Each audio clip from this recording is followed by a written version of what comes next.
नमस्कार मित्रों, अपने अपने क्षेत्रों की खबरों को देखने के लिए बने रहिए हमारे साथ। मैं हूं अशोक वर्मा। इस खबर के प्रायोजक हैं Purvanchal machinery agencies, Burma tower, Narauli, Tanishq showroom के नीचे, आजमगढ़। प्रोप्राइटर हैं अशोक वर्मा और मोबाइल नंबर है 9415207728। आजमगढ़ की साइबर क्राइम थाना परिक्षेत्र आजमगढ़ को बड़ी सफलता हाथ लगी है। पुलिस ने जुडिशियल, जस्ट डायल, टेलीग्राम व अन्य सोशल मीडिया प्लेटफॉर्म से लोगों के कॉन्टैक्ट नंबर प्राप्त कर पार्ट टाइम जॉब व विभिन्न कंपनियों की कॉन्टैक्ट दिलाने के नाम पर लगभग 30 लाख की साइबर ठगी करने वाले अभियुक्त को गिरफ्तार कर लिया गया है। बताया जा रहा है कि पुलिस को कई प्रार्थना पत्र प्राप्त हुए थे कि जस्ट डायल, टेलीग्राम और अन्य सोशल मीडिया प्लेटफॉर्म से लोगों के कॉन्टैक्ट नंबर प्राप्त कर पार्ट टाइम जॉब और विभिन्न कंपनियों के ट्रैक कॉन्टैक्ट के नाम पर व्यापक स्तर पर साइबर धोखाधड़ी की जा रही है और जनपद के मासूम लोगों व दुकानदारों के बैंक खाते अलग अलग राज्यों से फ्रीज हो रहे हैं। शिकायत पर तत्काल संज्ञान लेते हुए अपर पुलिस महानिदेशक साइबर क्राइम मुख्यालय लखनऊ प्रोफेसर त्रिवेणी सिंह, पुलिस अधीक्षक साइबर क्राइम मुख्यालय लखनऊ एवं अनुराग आर्य पुलिस अधीक्षक आजमगढ़ जनपद के निर्देशानुसार तकनीकी संसाधनों का प्रयोग करते हुए साइबर क्राइम थाना परिक्षेत्र आजमगढ़ टीम द्वारा अभिसूचना संकलन करके कार्रवाई प्रारंभ की गई। तो प्रार्थना पत्र की जांच से पंकज सिंह पुत्र रवि प्रकाश सिंह ग्राम सराय वृंदावन थाना तरवा जनपद आजमगढ़ का नाम प्रकाश में आया। इसे कल गिरफ्तार कर लिया गया है।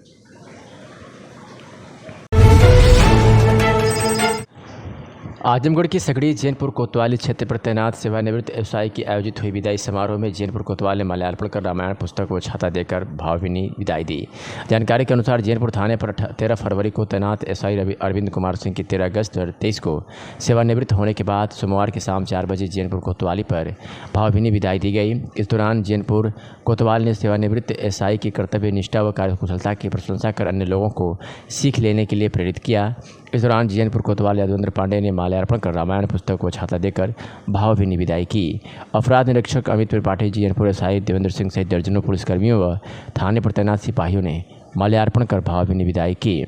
सेवानिवृत्त अरविंद कुमार निवासी पियरा हैदरापुर थाना नगरा बलिया ने पुलिस विभाग में 20 अगस्त वर्ष 1986 में सिपाही के पद पर कानपुर से कार्यरत थे, जिन्होंने सोनभद्र, मऊ, गाजीपुर, वाराणसी सहित आजमगढ़ में कर्तव्य निष्ठा के साथ कार्य किया।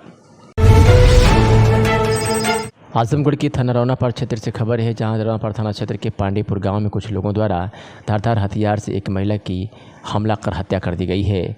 इस मामले में अपर पुलिस अधीक्षक शैलेंद्र लाल ने जानकारी देते हुए बताया कि महिला अपने पति के साथ बाजार से लौट रही थी। उसी दौरान हमलावरों ने रास्ते में रोककर उसके ऊपर हमला कर दिया, जिसकी वजह से मौत हो गई। अपर पुलिस अधीक्षक शैलेंद्र लाल ने बताया कि इस मामले में 5 लोगों के खिलाफ तहरीर मिली है, जिसमें एक को हिरासत में लेकर के पूछताछ की जा रही है और बाकी की गिरफ्तारियों के लिए 3 टीमों को शामिल कर दिए 3 टीमें गठित कर दी गई है। जल्द ही उनकी भी गिरफ्तारी कर ली जाएगी। क्या कुछ कहा, सुनिए। ग्राम पांडेकापुरा, थाना रौनापार में दोपहर लगभग 3 बजे शीला देवी, जिनकी उम्र लगभग 42 साल है, अपने पति के साथ बाजार करके गांव वापस आ रही थी। रास्ते में कुछ लोगों ने धारदार हथियार से हमला कर उनकी हत्या कर दी। घटनास्थल का निरीक्षण मेरे द्वारा किया गया है व परिवारजनों से वार्ता की गई है। इस प्रकरण में 5 लोगों के विरुद्ध पुलिस को तहरीर प्राप्त हुई है, जिसमें से एक व्यक्ति को हिरासत में ले लिया गया है व शेष अभियुक्तों की गिरफ्तारी के लिए 3 टीमें रवाना कर दी गई हैं। शीघ्र ही सभी अभियुक्तों की गिरफ्तारी करी जाएगी, इनके विरुद्ध गैंगस्टर एक्ट की कार्रवाई करी जाएगी व प्रॉपर्टी जब्तीकरण की भी कार्रवाई की जाएगी। मौके पर शांति है व एहतियातन फोर्स की तैनाती मौके पर की गई है।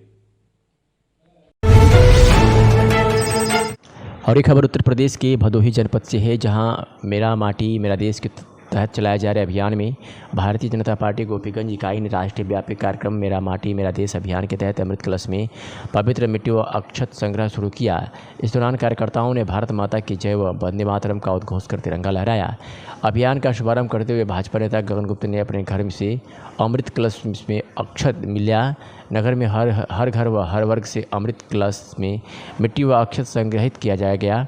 भाजपा नेता गगन पुत्र व कालीन निर्यातक व भाजपा नेता ब्रजेश गुप्ता ने कहा कि स्वाधीनता के समर में अपना सर्वस्व न्यौछावर करने वाले वीर सपूतों की याद में दिल्ली में अमृत वाटिका का निर्माण किया जाएगा।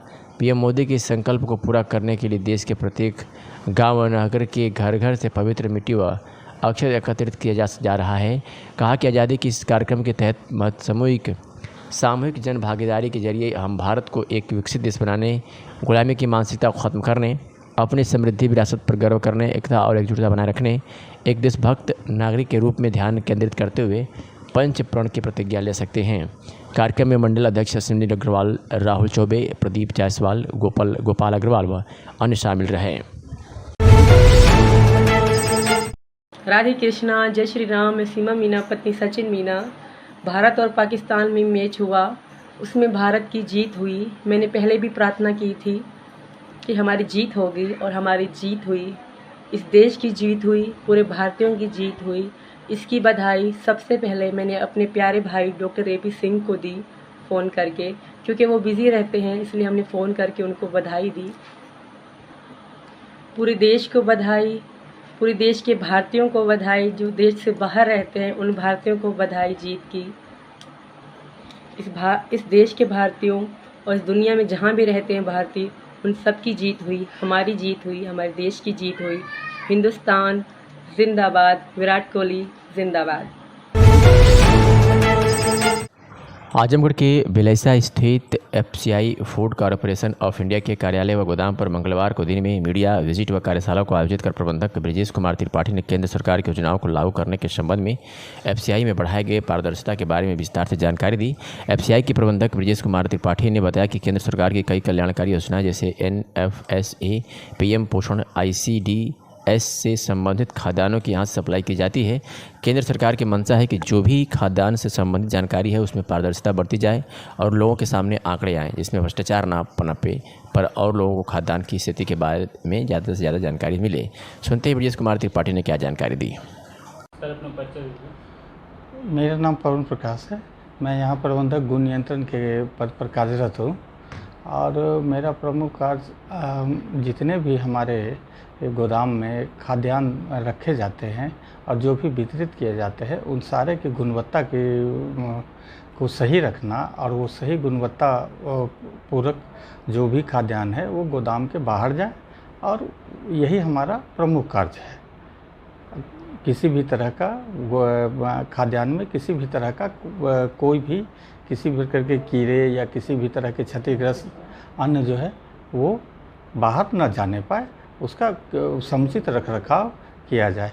और जो हमारा FRK होता है उसकी भी कितनी मात्रा में वो चावल में होनी चाहिए और कितनी मात्रा में उसको वितरित किया जाए, ये देखना हमारा प्रमुख कार्य है। सर, बारिश के मौसम में गेहूँ चावल में सिकुड़न आना होता है तो सर किस तरह आप लोग रखरखाव करते हैं, किस तरह क्या उसकी व्यवस्था है आपकी? सर, जैसे हमारे यहाँ जो गोदामों के गेट होते हैं वो बड़े बड़े गेट हैं। अब जिस तरह से अभी मान लीजिए कि मौसम थोड़ा शुष्क है तो वो चारों तरफ पे जितने भी शटर हैं सबको उठा दिए जाते हैं ताकि उससे हवा जो है आता जाता रहे और गोदाम में की नमी जो है वो बरकरार रहे। ठंडी सीजन में और बरसात सीजन में, गर्मी सीजन में किस तरह आप लोग इसको मेंटेन करते हैं?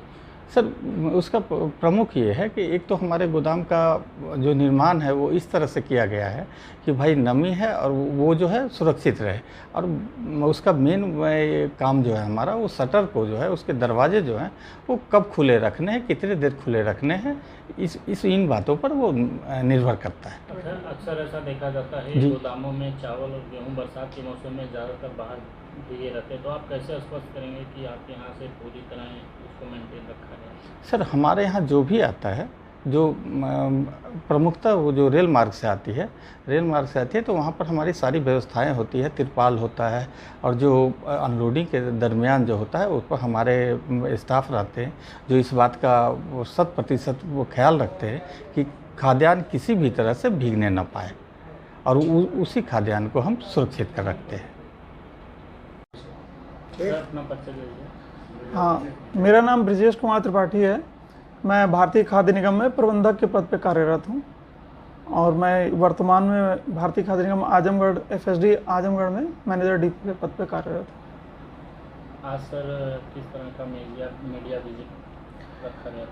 केंद्र सरकार का ये एक निर्देश प्राप्त हुआ है भारतीय खाद्य निगम में कि हमारे गोदाम में जो भी हम लोग खाद्यान्न का रख रखाव करते हैं या जो भी हमारी योजनाएं हैं जिन योजनाओं का क्रियान्वयन भारतीय खाद्य निगम करती है, जैसे राष्ट्रीय खाद्य सुरक्षा कानून हो गया, पीएम पोषण हो गया जिसको पहले एमडीएम स्कीम भी बोलते थे, और आईसीडीएस स्कीम आंगनवाड़ी कार्यक्रम,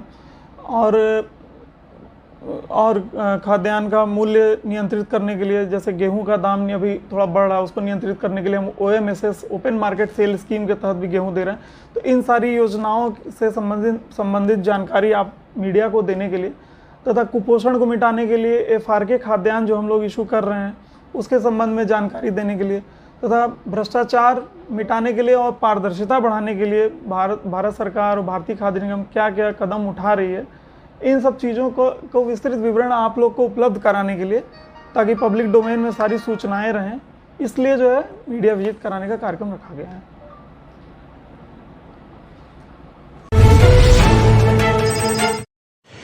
आजमगढ़ जनपद के रौनापार थाना क्षेत्र अंतर्गत पांडे के पुरवा गांव में एक महिला के धारदार हथियार से हमला कर दिया गया है। इस मामले में पुलिस अधीक्षक आजमगढ़ अनुराग आर्य ने जानकारी देते हुए बताया था कि महिला अपने पति के साथ बाजार सब्जी लेने गई थी। उधर से लौटते समय रास्ते में कुछ दबंगों ने उसके ऊपर हमला कर दिया, जिसमें 5 लोगों के खिलाफ तहरीर दी गई थी। इसमें एक की गिरफ्तारी पहले हो चुकी थी और पुलिस ने 2 और को इस मामले में गिरफ्तार कर लिया है।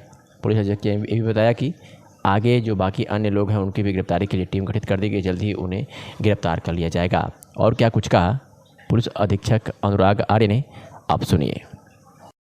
कल 11 सितंबर को दोपहर लगभग 3 बजे थाना रौनापार पर पांडे का पुरवा गांव निवासी श्रीमती शीला देवी के ऊपर कुछ लोगों के द्वारा चाकू से हमला करने की सूचना प्राप्त हुई। पुलिस द्वारा मौके पर पहुंचकर इनको इलाज के लिए जिला अस्पताल भेजा गया, जहां शाम को 5:30 बजे के आसपास इनकी मृत्यु हो गई। परिजनों के द्वारा दी गई तहरीर के आधार पर FIR नंबर 303/23, धारा 302, 307, 120B, 506 IPC थाना रौनापार पर पंजीकृत किया गया है। इसकी विवेचना SHO रौनापार के द्वारा की जा रही है। ये मुकदमा 5 नामजद अभियुक्तों के विरुद्ध लिखा गया है, जिसमें से मुख्य अभियुक्त समेत 2 अभियुक्तों को पुलिस के द्वारा हिरासत में लेकर पूछताछ की जा रही है। इस प्रकरण में कठोर कार्रवाई करते हुए गैंगस्टर एक्ट और प्रॉपर्टी जब्तीकरण की कार्रवाई भी पुलिस के द्वारा सुनिश्चित की जाएगी। अभी तक घटना का कारण आबादी की जमीन को लेकर विवाद प्रकाश में आया है। मृतका के पोस्टमार्टम की कार्रवाई वर्तमान में चल रही है। आगे की कार्रवाई साइंटिफिक तरीके से इन्वेस्टिगेशन करते हुए और बहुत कठोर कार्रवाई सुनिश्चित करते हुए अभियुक्तों के विरुद्ध की जाएगी। चंडीगढ़ उच्च न्यायालय की कोर्ट नंबर 6 की 2 जजों की महत्वपूर्ण खंडपीठ ने, जिसमें माननीय जस्टिस सुरेश्वर ठाकुर और जस्टिस कुलदीप तिवारी की बेंच ने जुडिशियल एस्पिरेंट यूनियन की याचिका पर जजों की भर्ती को लेकर जो हरियाणा प्रदेश में धांधली हुई उससे जुड़ा हुआ सभी रिकॉर्ड 19 सितंबर 2023 के लिए तलब किया। इस बात की जानकारी उनके सुप्रीम कोर्ट के वकील डॉक्टर AP सिंह ने दी है। आगे क्या कुछ कहा, सुनिए। आज Punjab and Haryana high court की ऑनरेबल कोर्ट नंबर 6 में जो सुनवाई हुई उसमें ऑल इंडिया जुडिशियल एस्पिरेंट्स की शिकायतें थी, जिसको लेकर लगातार जजेस की भर्ती प्रक्रिया को लेकर, क्योंकि जजेस की भर्ती की प्रक्रिया बहुत डिस्क्रिपेंसीज है, जिसमें पहले भी कहा जा चुका है। जिस तरह से हरियाणा न्यायिक परीक्षा में आप देखेंगे तो हरियाणा न्यायिक परीक्षा में टॉपर इंटरव्यू में बाहर फिसड्डी रहे कैंडिडेट बन गए। लिखित परीक्षा में न्यूनतम 450 अंक पाने वाले को इंटरव्यू में 200 में से 105 नंबर, 531 अंक पाने वाले को मात्र 6 पॉइंट नंबर। तो इस बात के लिए यहाँ याचिका चल रही है, जिसमें लगातार इस बात की सुनवाई हो रही है। और पंजाब लोक सेवा आयोग वाली भी याचिका चल रही है, जिसमें आवेदन फॉर्म भरने से लेकर जमा करने से लेकर छात्र न्यायिक परीक्षा में कई भाग नहीं ले पाए, हजारों न्यायाधीश बनने वाले अभ्यर्थियों का भविष्य बर्बादी के कगार पर पहुंचा। ये चीजें जबकि सम्मानित एसोसिएशन व संघों ने भी उन्हें सपोर्ट किया, वक्ताओं के अधिकार के लिए गहन संघर्ष किया, वो सारी बातें आई, चाहे उसमें आयु प्रतिबंध और आधिकारिक सूचना में लगाए गए न्यायोक्ताओं के कारण अपना अंतिम सम्मानित प्रयास करने जा रहे थे, जिसमें वे सभी सरकारी सफलता के कारण विफल रहे हैं। इसी बात के लिए पंजाब एंड हरियाणा हाईकोर्ट ने FCS न्यायिक पदों के लिए उम्मीदवारों के चयन में जो विसंगतियां थी तथा ऐसी शिकायतों के संबंध में इन्हीं बातों को आदरणीय देश के लॉ मिनिस्टर उस समय के पास रखा गया और उसके बाद याचिका यहाँ माननीय पंजाब एंड हरियाणा हाईकोर्ट में सुनवाई के लिए लगाई गई। आज सुनवाई हुई है। ऑनरेबल कोर्ट ने सारा रिकॉर्ड, पूरा रिकॉर्ड मंगाया है।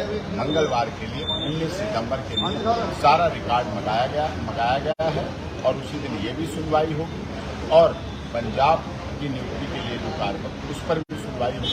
सभी याचिकाएं क्लब कर दी गई हैं, इकट्ठी कर दी गई हैं और मंगलवार को उस पर आने वाले मंगलवार 19 सितंबर को उस पर सुनवाई होगी।